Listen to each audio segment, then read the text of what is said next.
드리면 하고 싶은 말씀을 다 못 드릴 것 같아갖고 좀 포인트를 잡아갖고 해야 될 것 같습니다. 일단 이렇게 말씀을 드려가지고 이 강좌의 개념에 대해서 계속 설명을 드리는데 어떤 생각을 가지고 어떤 아이디어를 가지고 어떤 뷰를 가지고 이거를 내가 수업을 만들고 기획하고 진행하고 팔고 서로에게 만족이 되고 이런 거에 대한 개념을 설명을 길게 했는데 사실 아까도 처음에 말씀드렸지만 저는 이거를 대부분의 단과 선생님들 중에서 경력이 좀 되신 분들은 이거를 당연히 생각하고 계신다고 생각을 했어요. 근데 아니라는 얘기를 자꾸 들으니까 좀 설명이 좀 많이 길게 드렸습니다. 다음에 설명드릴게요. 대형 단과학원 시스템에 대해서 말씀을 드리는데 본인이 단과에 하신 상태시던 아니면은 단과학원에 진출할 생각이 있으시던 아니면은 본인의 학원을 운영하시던 작은 학원이든 이 시스템에서 차용할 게 있으시면 좀 차용하시면 될 거고 그 다음에 전반적인 이해를 통해서 어떻게 굴러가나를 아시면 경쟁이라는 걸 또 할 수가 있을 것 같습니다. 단과학원은 기본적으로 아까 말씀드렸던 대형 단과는 제 기준에 정한 거지만 월 매출 10억 이상 되는 학원들을 말씀을 드렸습니다. 대치동에 당장 생각나는 게 한 11개 정도의 학원이 제 머릿속에 있고 또 추가로 있을 수도 있고요. 제가 모르는 학원이. 이 학원의 시스템은 크게 네 군데 팀으로 나눠져 있습니다. 관리자는 이제 원장인데 대부분 이쪽은 그 오너 원장이신 경우가 한 3분의 1, 나머지 3분의 2는 이제 월급 받으시는 원장님들, 관리자급이 계시는 거고 그 다음에 상담실 조직이 활성화되어 있고요. 아예 상담실이 층 하나를 써버립니다. 상담센터 해가지고. 가보면 진짜 무슨 콜센터 같아요. 계속 전화하고 있고 어머니 와서 막 계속 등록하고 저쪽에 카드 계속 긁고 있고 저쪽에는 계속 환불해주고 있고 그렇습니다. 그 다음에 컨텐츠 팀이라는 게 등장을 하는데 이 컨텐츠 팀은 뭘 하냐면 제가 만약에 예를 들어 희대인재 학원에서 같이 일을 해보자 라고 컨택이 왔어요. 예, 감사합니다. 그럼 거기서 수업할 걸 줍니다. 기본적인 걸 줍니다. 퀄리티가 아주 좋은 걸로. 그리고 그거에 대해서 제가 받는 수업료의 일부를 또 띄워서 줍니다. 생각을 한번 해보세요. 특히 내신에 치시는 과목에 있는 선생님들은 한번 생각을 해보세요. 만약에 내가 내신 대비를 해야 되는데 몇 개 학교가 있는데 여기에 대한 내가 내 스타일대로 설명을 할 수 있는 자료와 거기에 대한 각종 변형 문제와 시험에 나올 예상 문제와 이런 게 다 누가 준다고 해보세요. 돈을 줘도 괜찮죠. 예, 그래서 그 부분을 노리고 콘텐츠 팀들이 계속 생기고 있습니다. 학원 내에 있는 경우도 있고 학원 밖에 있는 경우도 있습니다. 아마 또 다른 이그젠포유 같은 형태가 되지 않을까 싶습니다. 그 다음에 우리 강사들이 있습니다. 각각의 역할이 있는데 좀 생각을 해보면 자, 여기서 각각 따져보면 학원 관리자가 원하는 것과 줄 수 있는 것은 뭐고 강사가 원하는 것과 줄 수 있는 것은 뭐냐 하면은 원장님과 내가 딜을 할 수가 있습니다. 단과는 다들 아시겠지만 전부 다 그 개인 사업자예요. 개인 사업자. 그래서 개인 사업자다 보니까 이 개인 사업자들은 우리가 직원이 아닙니다. 그래서 계약을 맺습니다. 그래서 은행 가서 대출 받으실 때 당황을 합니다. 거기 가서 근무하고 있다는 제 직장으로 근무하고 있다는 확인서만 하나 떼주세요. 근데 그게 안 나옵니다. 용역 계약서가 나옵니다. 근데 용역 계약서는 또 은행에서 대출 심사 서류를 안 들어줘요. 그래서 주거래 은행이나 좀 꼼수를 써서 뭐 대출 받고 하는데 무슨 얘기냐면 동등한 관계라는 거예요. 동등한 관계. 관리자가 뭐 나를 밀어주면 좋긴 한데 여기서 이렇게 밀어주면 좋긴 한데 이 사람 없으면 내가 능력이 되고 내가 충분한 컨텐츠와 강좌가 기획이 돼 있으면 딴 데 가서 팔면 됩니다. 나를 인정해주는 곳 가서. 그래서 동등한 관계라고 생각을 하고 줄 건 주고 받을 건 받으시면 됩니다. 그럼 이런 원장님들이 제일 좋아하는 건 관리자가 제일 신경 쓰는 거 뭘까요? 매출입니다. 매출. 그러면 강사가 원장한테 줘야 되는 건 뭘까요? 내가 딜을 할 때 무기 있는 거? 매출을 올려줄 방법입니다. 팔릴 만한 상품, 팔릴 만한 강좌, 이걸 가지고 있으면 됩니다.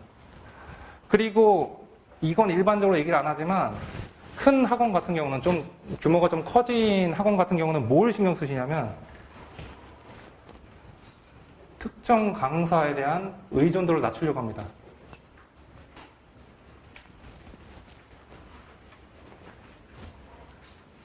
처음에 시작할 때 이 선생님이랑 같이 시작했는데 이 선생님이 너무 열심히 해주고 잘해갖고 이렇게 커져서 매출이 너무 잘 나와요. 그럼 불안합니다. 옆으로 가서 차리거나 딴 데로 갈까봐. 그래서 특정 강사의 의존도를 줄이고자 어떤 전략을 취하냐면 이 사람과 같은 포지션에 다른 사람을 끼워넣는 거예요. 제가 만약에 지금 한가람고 영어 수업을 하고 있으면 다른 요일에 너 그때는 수업 안 하잖아요. 다른 요일에 또 깔아버립니다. 그럼 크다가 뭐 이 사람이 죽을 수도 있고 계속 클 수도 있잖아요. 그래서 한 반반 되는 게 좋습니다. 한쪽이 없어지더라도 아예 망하지 않게. 여기에서 들어갈 수 있는 구멍이 생기면. 그러니까 새로운 강사는 다 좋아해요. 원장님들이. 단과 원장님. 왜냐하면 돈이 안 나가. 강의실은 남아. 그죠? 강의실을 완전히 풀로 차지 않잖아요. 강의실은 남는데 강사가 와서 저 그냥 홍보만 좀 해주시고 설명만 잡아주시고 제가 한번 이거 해보겠습니다. 3명 이상 되면 일단 수업 시작하겠습니다. 비율제 칼같이 비율제. 처음에 돈 기본급 받지 마세요. 그게 나중에 다 족쇄됩니다. 내가 잘 된다는 전제에 무조건 족쇄가 됩니다. 저 그냥 3명이 시작하고 다 필요 없고 그냥 칼같이 50% 달라고. 이렇게 시작할 수 있는 당당한 근거가 여기 있어요. 그러니까 쫄지 마시고 무슨 기회를 내려주신다고 생각하지 마시고 가서 당당하게 딜을 하시면 됩니다. 자, 강사가 원하는 건 있고 강사는 여기 이제 관리자가 또 줄 수 있는 것들이 제가 할 수 있는 공간을 줄 수 있고 홍보 수단을 줄 수 있고 여러 가지 수단도 줄 수 있는데 한마디가 중요합니다. 상담실에 가서 이 강사 요번에 좀 밀어주세요. 이거 한마디가 대치동이랑 목동은 굉장히 큰 역할을 해줍니다. 좋은 인상이 좋겠죠. 강사가 줄 수 있는 것 중에서 컨텐츠와 아까 얘기한 시간표가 있습니다. 시간표. 그래서 제가 특정 대치동에 아까 얘기한 A 학원에 가고 싶어요. 그 학원 홈페이지 가면은 단계별로 여름방학 때 내신 때 해가지고 시간표가 나옵니다. 시간표가 홈페이지 가면 그냥 무료로 다 볼 수 있어요. 가서 그걸 보시고 시간표를 내가 해당하는 과목을 이렇게 시간표를 해보세요. 해보시면 구멍난 시간이 있습니다. 다음에 거기다 자기가 하겠다고 준비해서 가시면 됩니다. 그거 왜 싫어하겠어요? 아까 말씀드렸잖아요. 돈이 안 됩니다. 그리고 기본적으로 대형 학원 원장님들의 마인드는 뭐냐면 1타 강사를 잡아서 매출 높이는 게 마인드예요. 관리는. 두 번째는 뭐냐면 신규 강사를 키워서 경쟁자를 만들어야 되니까 이 경쟁자는 솔직히 대치동을 하겠다는 사람이 많습니다. 많아요. 그러니까 강의실 남으니까 한 10명, 20명 뽑아가지고 기본급을 줄 수도 있고 안 줄 수도 있고 한번 해본 다음에 그 중에 성공하는 한 명만 내 친구 하겠다. 그러니까 기회는 항상 열려 있어요. 성공하느냐는 이제 두 번째 문제고. 그래서 본인의 시간표, 그 다음에 본인의 컨텐츠 이 두 가지를 가지고 계시면 딜이 가능합니다. 그러면서 이제 주고받고가 가능하죠. 저는 이 요일이 잘 될 거라고 생각하는데 이미 이 요일에 누가 있어요? 그럼 좀 안 되는 요일로 가요? 그럼 거기다 요구합니다. 여기 불모지고 아무것도 없으니까 비율 조금만 올려주십시오. 아니면은 제가 해가지고 몇 명 이상 되면 이 시간에 다음 거 깔아주십시오. 이렇게 해서 딜을 하나씩 할 수 있습니다. 성공한다는 전제하에. 그렇게 하시면 대화가 굉장히 부드럽게 넘어가요. 다음에 이 상담실은 아까 말씀드렸던 것처럼 내 상품을 대신 팔아주는 조직이잖아요. 상담실이 원하는 거는 인지도입니다. 이름만 되면 그냥 와가지고 상담실에 오자마자 엄마가 벌써 얘기합니다. 누구누구 선생님 자리 있나요? 이름 제일 좋습니다. 근데 이게 안 되잖아요.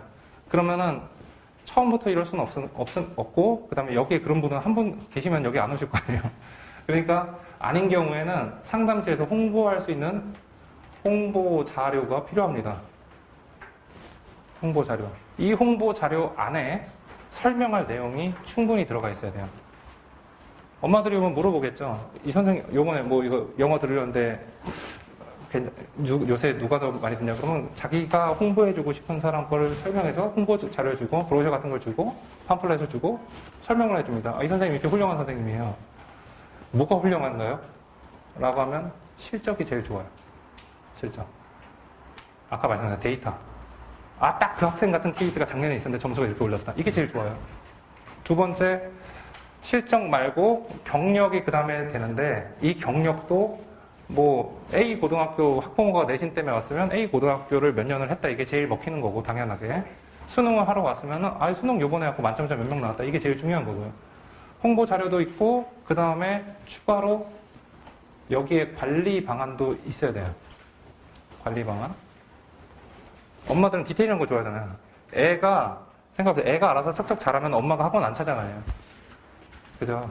그래서 학부모가 오면 얘가 숙제를 못 해오거나 뭐 빠지거나 이러면 어떻게 하나 가장 기본적인 거 숙제 안 했을 때 어떻게 합니다. 빠졌을 때 어떻게 합니다. 보충은 어떤 식으로 진행되고 이게 과정은 어떻고 학습 목표는 어떻고 이렇게 과정을 치르면 최종적으로 이런 아이가 될 수 있습니다. 라고 설명할 수 있는 자료를 미리 갖다 주는 강사를 좋아합니다. 미리. 왜 이 말씀드리냐면 아무도 미리 안 갖다 줘요. 미리 갖다 주는 사람이 가끔 있습니다. 근데 그분들이 돈을 제일 많이 벌고 있는 분들이에요. 우리 학원에 이 강의실을 꽉 채우시는 선생님이 한 분 딱 계신데 국어 선생님이신데 홍준석 선생님이라고 지금 스카이 에듀의 인간 강사로 들어가 있는 분인데 이분은 뭐 하냐면 자기 시즌이 돼서 이제 딱 모을 때 되잖아요. 상담 실장님들 다 모아가지고 1시간 반 동안 세미나예요, 저처럼. 제 수업의 특징은 뭐고요? 엄마가 이런 질문하면 이렇게 대답해 주셔야 되고 이걸 다 맞춰놔요. 그러니까 실장님들이 준비가 돼 있죠. 엄마가 오면 이 사람 걸 물건을 팔 준비를 다 만들어놨어요. 그래서 상담실은 이렇게 해서 다 알려주는 게 좋습니다. 제일 싫어하는 강사가 누구냐면 이제 시즌에 대해서 이제 내신 강사 모아야 되니까 내신 강사 맡을 분한테 선생님 자료 좀 보내주세요. 안 줘요. 자료가 어떤 건지 잘 몰라요. 그 비치될 자료 좀 상담실에 설명할 자료 필요한데 좀 주세요. 그럼 대충 적어줘요. 고등부 몇 년, 목동에서 최고 이렇게 해서 써줍니다. 뭐가 최고인지 모르잖아요. 자, 강사가 원하는 건 많이 모아주는 거죠. 최대한 협조해주면 됩니다. 최대한. 상담실에서 말하기 전에 알아서 주는 게 최고고요. 아니면 내가 잘 몰랐으면 말을 하는 순간 그날 밤새서 다음날 만들어주는 게 좋습니다. 왜냐면 피드백 받아야 되니까. 추가로 플러스 마이너스를. 그래서 이게 관리가 잘 되면은 저희 학원 실장님 중에 한 분이 있는데 젊고 잘생긴 수학 선생님이 한 분 계세요. 저보다 젊은 겁니다. 실제로 젊지는 않은데. 이 선생님은 특정 상담 실장님이 부탁을 하면 진짜 밤새서 만들어줘요. 그 소문이 났어요. 저 사람 숨겨진 아들이라고. 목동에 처음 올 때 반을 오픈했는데 11명이 왔어요. 고3 수능 강사인데. 그 대치동의 유명한 수학 선생님의 자료를 받아 쓰고 있습니다. 그 서바이벌 자료를 받아 쓰고 있어요. 쓰고 있는데 11명밖에 안 되는데 그 아들로, 양아들로 삼기로 한 그 실장님께서 진짜 미친 듯이 버닝을 타고 오는 고3 엄마들마다 다 꽂았습니다. 진짜 모든 열정을 해서 2주일 만에 80명을 만들었어요. 그 두 분은 지금 2년 반째 서로 아주 훌륭한 좋은 관계가 되어 있어요. 좋죠. 근데 저는 팔아주신 분이 잘 없는 것 같아요. 제가 다 팔고 있으면. 자, 컨텐츠 팀이 원하는 것과 줄 수 있는 거 그러면 강사가 컨텐츠한테 나는 어떤 자료가 좋다라는 디테일한 피드백을 주는 게 제일 좋습니다. 또는 문제를 한두 문제라도 만들어주는 게 좋죠. 저희 예전부터 다음 카페가 생긴 이후로부터 계속 뭐 스터디 만들자 교재 만들자 해서 한 번쯤은 다 참여하거나 온라인이든 오프라인이든 뭔가를 해보셨을 겁니다. 항상 결말이 뭐냐면 제대로 된 자료가 안 나와요. 조별 과제와 같은 거죠, 이건. 조별 과제. 누군가가 혼자 거의 다 하고 누군가는 당장 급하니까 앞면에 철판 깔고 달라고 하고 누군가는 옆에서 오지랖이 넓으니까 된다 안 된다 혼수를 두고 있고 그게 굉장히 좋은 선한 목적을 가지고 시작을 했지만 저는 절대로 효율성이 없다고 봅니다. 그래서 이 컨텐츠 팀에 정당한 비용을 제공하면서 피드백을 주면 여기서 제일 좋아합니다. 그 다음에 요새 받으면 되고 이 컨텐츠는 앞으로 시장이 어떻게 될지 모르겠지만 아마 훨씬 더 큰 시장이 되지 않을까. 일반적인 시장보다. 그렇습니다. 제가 상상하는 건 그래요. 만약에 제가 목동 지역의 특정 A 학교에 내신을 하고 싶으면 그 학교 기출문제랑 가장 유사했던 문제 유형들을 누가 객관식 교과서만 만들어서 올려놓고 누가 만들어 놓으면 한 문제당 한 500원씩 해갖고 다운받는 게 좀 편해요. 적중률이 높으면. 그래서 그것만 만들어도 충분히 수입이 되는 그런 상황이 올 수도 있을 것 같아요. 수학도 마찬가지고 과학도 마찬가지고 국어도 마찬가지고 이미 그거를 구상해서 시행하시는 분들이 있습니다. 아마 올해 말 내년 이쯤 되면 좀 구체화되지 않을까 싶어요. 자, 이렇게 4개의 커다란 시스템 안에서 돌아가고 있는데 그러면 우리는 강사 입장에서 이 사람들의 입장을 아까 역지사지의 개념으로 인식을 하고서 뭐가 상호 간에 가장 큰 이익인지를 한 번씩만이라도 좀 생각을 해보시면 한 번씩만 내 것만 생각하지 말고 상대편 것도 그러면 내가 튑니다. 아무도 이걸 안 해. 가서 하시면 본인이 최초입니다. 자, 그래서 이 시스템에 대해서 말씀을 드렸고 특히 상담실 같은 경우는 본인 학원 운영하시는 분이 분들 중에서 상담실 아직 안 하시면 한번 트라이를 한번 해보세요. 아까 말씀드린 것처럼 본인이 가르치는 학생 중에 대학 잘 간 어머님 중에서 애들 다 키워놓고 좀 무료해 하시는 분 있으면 해보세요. 생각보다 좋습니다. 자, 고등 단과 강의 기획이라고 말씀드렸는데 이제 실전에 들어가는 건데 이제 개념에서 자, 단계는 이렇게 되어 있습니다. 단과 강의가 되려면 이거 일단 사전에 작업을 좀 해놔야 돼요. 타겟 마켓도 선정을 해놔야 되고 차별화 포인트도 자기가 선택을 해놔야 됩니다. 해놓고서 이 작업이 좀 돼 있으면 그 다음에 설명회랑 홍보를 일반적으로 해가지고 요새는 좀 모읍니다. 설명회랑 홍보해가지고 그러면 설명회 컨셉 어떻게 잡을지 홍보 자료도 만들어야 되고 설명회 자료도 만들어야 되고 상담실이랑 어떻게 하는 게 제일 최상의 방식인지도 좀 얘기를 좀 해놔야 되고 이거 한 다음에 설명회 하고 이 사이에 막 모아가지고 개강을 하게 됩니다. 그럼 여기서부터 이제 실제로 우리가 지금도 하고 있는 일들이죠. 가서 수업을 하고 이 강사 전달력, 강의력과 그다음에 콘텐츠, 교재와 숙제, 그다음에 입시 정보, 쉬는 시간에 애들 떠들 때 할 말 없을 때 하는 거 이런 것들이 필요합니다. 그다음에 이걸 하고 나서 쭉 가다 보면 이제 내신 1, 2학년 내신 시험이 되는데 내신 커리큘럼도 좀 기본적인 일반적인 반영을 좀 다르게 좀 짜고 기출 분석과 콘텐츠를 하는 방법도 필요합니다. 이걸 하고 나면 수업을 하다 보면 뭐가 필요하냐면 학생 관리가 필요하죠. 요번에 네이버 폼으로 조사했을 때 제일 많은 분들이 학생 관리를 궁금해 하셨습니다. 82%가 다 학생 관리를 궁금해 했어요. 왜 궁금해 할까요? 관리가 안 되나? 관리가 안 돼서 그런가요? 그만큼 요새 변동이 심하다는 얘기 같아서 저는 해석을 그렇게 했습니다. 그럼 학생 관리 별게 없습니다. 우리가 원래 하던 건데 조금만 디테일하게 들어가요. 과제 관리하고 출결 관리하고 테스트 활용하고 이거를 어떻게 학부모랑 커뮤니케이션 할 건가 학생과 이런 부분들을 학생 관리에서 들어갈 거고요. 학원의 커뮤니케이션 아까 관리자나 아니면 학원 내 동료 강사나 이런 거랑 이 평판 관리에 대한 부분들을 이게 고등 단과 강의가 한 사이클 다 돌아가는 겁니다. 한 학기 정도가 들어가면 이렇게 됩니다. 자, 밑에 보시면 이렇게 해서 겨울방학, 중간고사, 기말고사, 여름방학 이렇게 되는데 이게 계속 무한 반복되죠. 웹USD처럼 계속 돌아오죠. 계속 돌아오는데 이 4개를 왜 써놨냐면 이때가 단과에서는 분기점입니다. 이때 대량으로 홍보가 들어가고 이때 프로그램이 짜여지고 이때 시간표가 배정이 되면서 강의실이 바뀌고 이때 강사가 바뀝니다. 그래서 겨울방학 전, 중간고사 전, 기말고사 전, 여름방학 전에 강사는 준비가 되어 있어야 됩니다. 앞에 있는 거 다. 근데 이걸 준비를 해야 된다니까 어떻게 준비하는 보세요. 지금 좀 있으면 우리 중간고사 보자, 2학기. 중간고사면 미친 듯이 바쁘죠. 바쁘고 뭐 하고 저 새끼 못 하려고 이 새끼 못 하려고 그러고 갑자기 어머니 전화 와서 우리 애가 이거 한번 하면 30분 가고 이거 막 하고 나서 갑자기 여기서부터 중간고사, 기말고사 사이에 잠깐 기간이 뜹니다. 그죠? 근데 우리는 열심히 일했으니까 좀 쉬어야죠. 좀 쉬어야죠. 그동안 이제 개인적인 일도 보고 여러 가지를 해야 됩니다. 그리고 나면 좀 있으면 또 기말고사, 요 사이에 모의고사 한번 보고 나면 기말고사 또 봅니다. 이거 막 하고 나서 끝나면 좀 한숨 조금 쉬고 이제 방학이 시작되겠죠? 이제 겨울방학으로 가겠죠? 방학이 갑니다. 방학 때가 최대 신입생을 모으고 예비고일을 모으고 모도 하고 특강도 하고 최대 성수기이기 때문에 이때는 막 준비를 하려고 하는데 이미 지쳐있단 말이에요. 그래서 시점이 이때 급하게 막 하면은 기존에 했던 걸 답습할 수밖에 없습니다. 기존에 잘 됐던 거나 누가 잘한 거 베낄 수밖에 없어요. 정신적으로. 그래서 이 부분을 조금 말씀을 좀 드리려고 하는데 얼마나 들어가야 되냐면 얼마나 빨리 원장님들 입장에서 얼마나 빨리 이걸 기획이 들어가야 되냐면 이걸로 할까요? 자, 여기가 개강이라고 칠게요. 개강하기 전에 뭐가 있어야 될까요? 강사는 개강을 하기 전에 뭐가 있어야 될까요?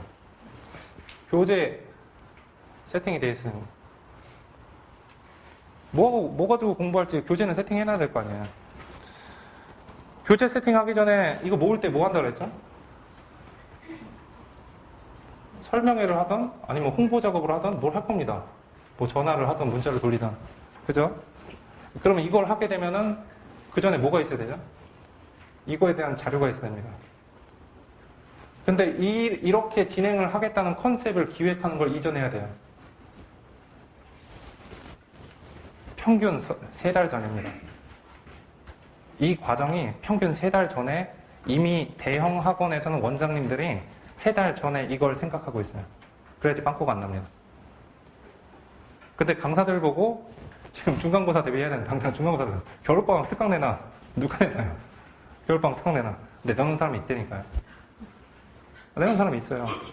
여기 한 명 있습니다. 그래서 뭘 할지 준비가 다 되어 있으면 3개월 전에 이 전체 과정이 이렇게 3개월이 걸린다고요?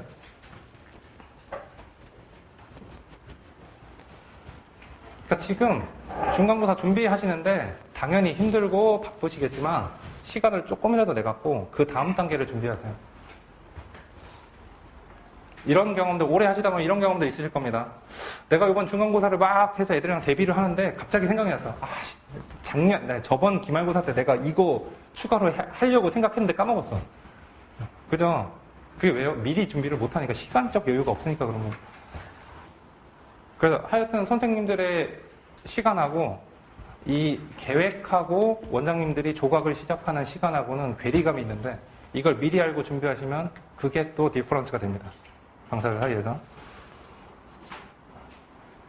자, 다음에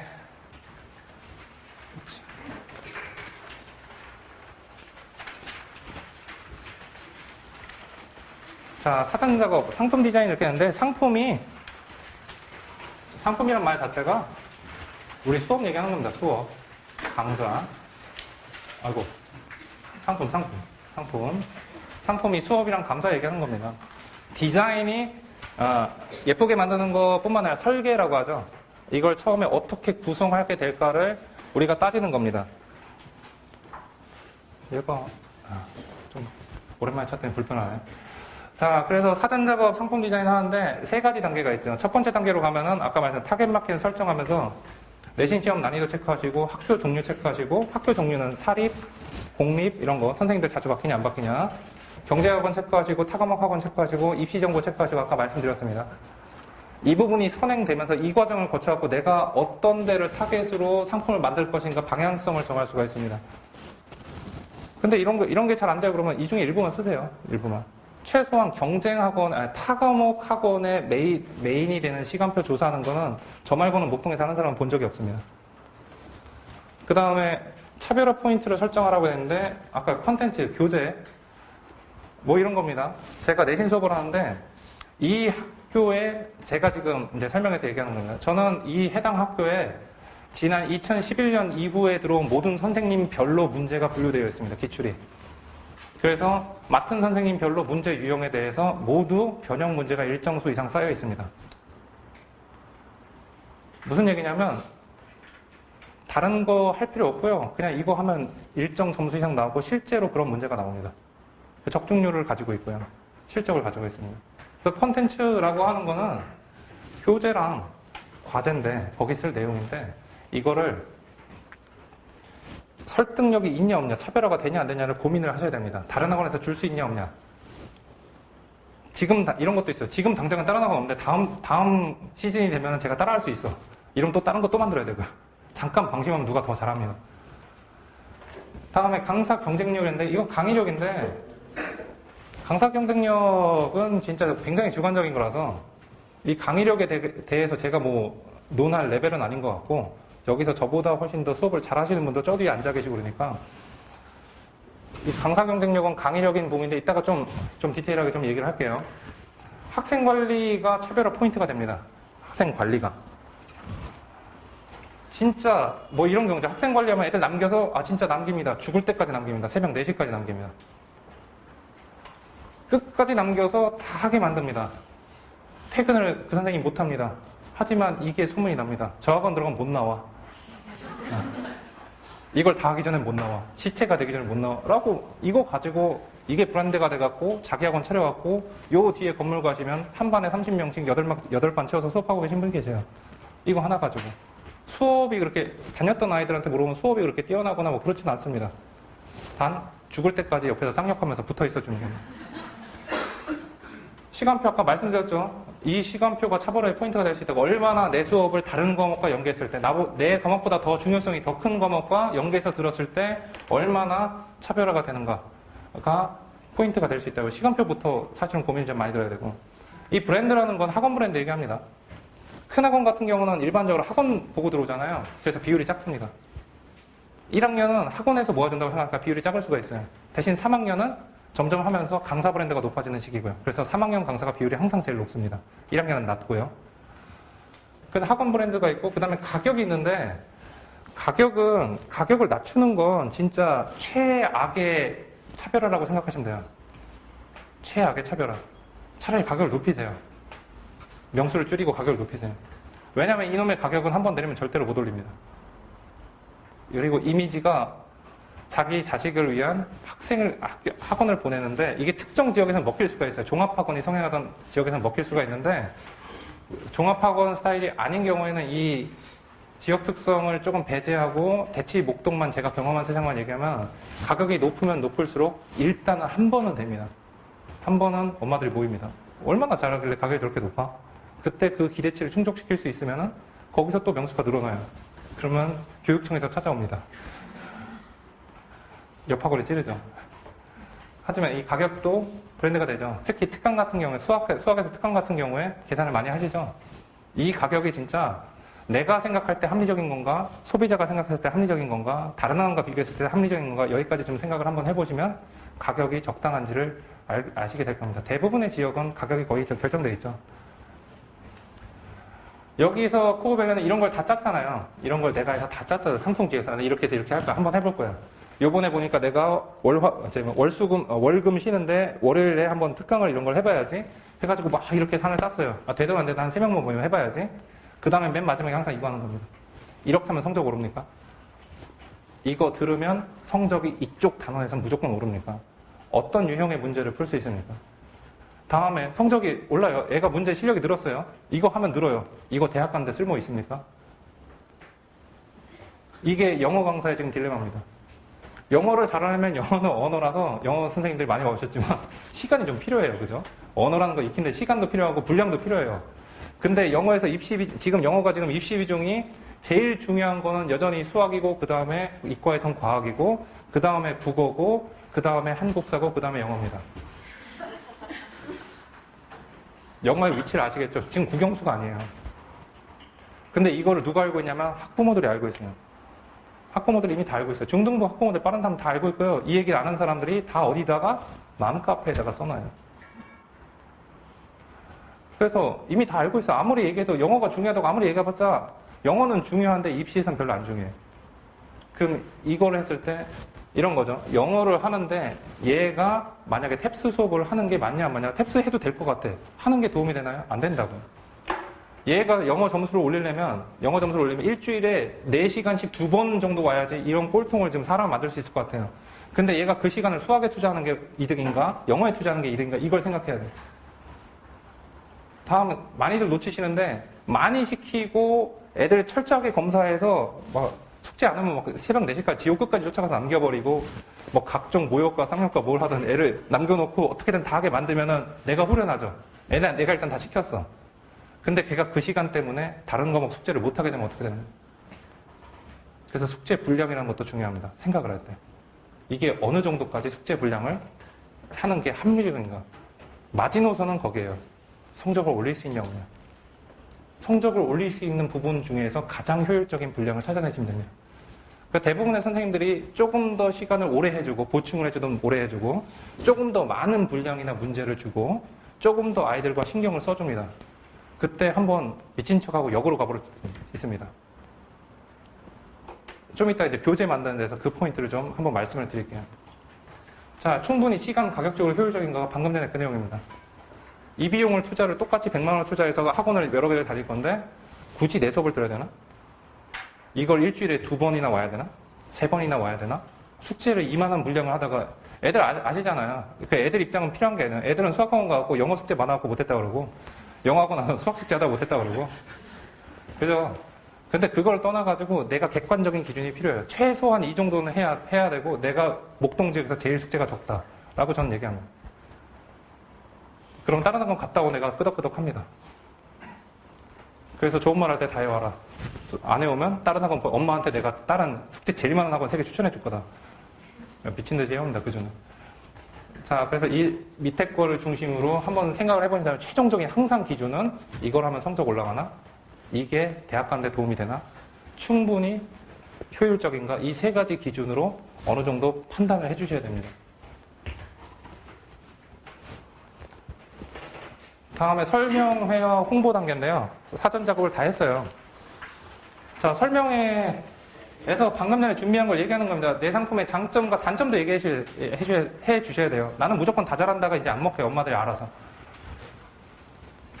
장점도 얘기해주고 단점, 나랑 안 맞는 스타일의 학생들 미리 얘기해야 된다. 안 그러면 내가 고생해. 그런 애들 들어와서. 차별화된 포인트, 내가 뭐가 다르고 뭘 내가 준비를 진짜 많이 했고 이런 건 우리 동네에 없어요라고 말할 수 있는 게 있으면 제일 좋습니다. 레퓨테이션 유무가, 이게 평판의 유무가 중요한데 내가 이 동네에 평판이 있어요. 그럼 설명회 때 내 과목 설명 절대 안 해요. 제가 잘난 척을 조금 하면 제가 목동에서 한가람고 설명회를 하면 대략 70에서 80명이 오십니다. 70에서 80명인데 그 학교 정원이 284명이에요. 그 중에 7, 80명에서 많을 때 120명까지 오십니다. 그럼 여기서 해요. 여기서 할 때 영어 절대로 한 번도 얘기 안 합니다. 왜냐면 이미 제가 할 때 레퓨테이션이 있잖아요. 엄마들이 오는 이유는 실물 보고 등록하러 오는 거예요. 이미 등록하러 왔어. 그럼 난 그 사람들한테 다른 정보를 줘야 됩니다. 이미 내 상품에 대해서는 이미 알고 있어요. 대략적으로. 그러니까 내 거는 최대한 간략하게 특징만 딱, 이 차별화 포인트만 딱 설명하고요. 나머지 건 이미지 메이킹에 들어갑니다. 대인배 모드죠. 똑같이 얘기합니다. 어머님들 영어 들어오셨는데 지금 중요한 게 아니에요. 수학학원 정하신 분 손 들어보세요. 수학학원 한가람고는 여기 좋습니다. 시간표 이렇게 되어 있습니다. 그 다음에 과학학원 이과 손 들어보세요. 거의 다 든대요세요. 이과, 국어, 뭐뭐 선택하셨어요. 그래서 물리는 이 학원, 화학은 이 학원, 생물은 여기, 지구과학은 안 열렸는데 여기 지금 있습니다. 시간표가 이렇게 되니까 겹치는지 보세요. 그 다음에 국어는 한가람고 학생들이 가서 효과 받았는데 여기 있고 여기 선생님이 누가 좋고 누가 스타일이 맞습니다. 다 한 다음에 영어는 4개를 알려줍니다. 전 목동 지역에서 한가람고를 오픈하고 있는 학원들 전부 다 알려줍니다. 제가 아는 범위 안에서. 다 좋다고 합니다. 왜냐면 내 거 올 거니까. 시간표가 맞으면. 시간표가 맞으면 나한테 오라는 거예요. 그래서 레퓨테이션이 있으면 이렇게 할 수 있고 이미지 메이킹 되고요. 그 다음에는 그 고3 강사들 같은 경우는 평판이 있는 강사들은 아까 말씀드렸던 그 홍준석 선생님이나 다른 분들 같은 경우는 뭘 하냐면 내가 얼마나 잘났는지 잘난 척을 1시간 반을 하다 갑니다. 오기 전에 코디 데리고 와서 이렇게 화장하고 들어와요. 옷 갈아입고. 진짜 방송처럼 들어와요. 커피도 항상 스타벅스로 마크 딱 보이게 딱 한 손에 들고 들어옵니다. 여유롭고 부의 상징, 나는 성공한 사람, 나는 서울대 나온 사람, 내가 목동에서 일타, 이런 분위기를 팍팍 풍겨줍니다. 왜냐하면 이미 마감이 돼 있어요. 이미 마감이 돼 있어요. 그러니까 원래 먹고 말려면 말고 그냥 자기 자랑 하다 갑니다. 근데 그래도 돼요. 이미 들어가고 싶은 사람들이 거기 있는 거니까. 그 다음에 대부분의 평판이 없는데 처음에 맨 땅에 헤딩을 하게 되면은 이런 기존의 강좌들이나 기존에 잘하시던 분들이나 이미 설명을 하던 소문이 다 나 있단 말이에요. 그러면 무조건 무기가 될 수 있는 건 딱 2개입니다. 관리하고 컨텐츠하고. 설명의 중점이 이쪽으로 가야 돼요. 강사 개인의 장점을 얘기하시면 안 됩니다. 내가 얼마나 고등부 10년 동안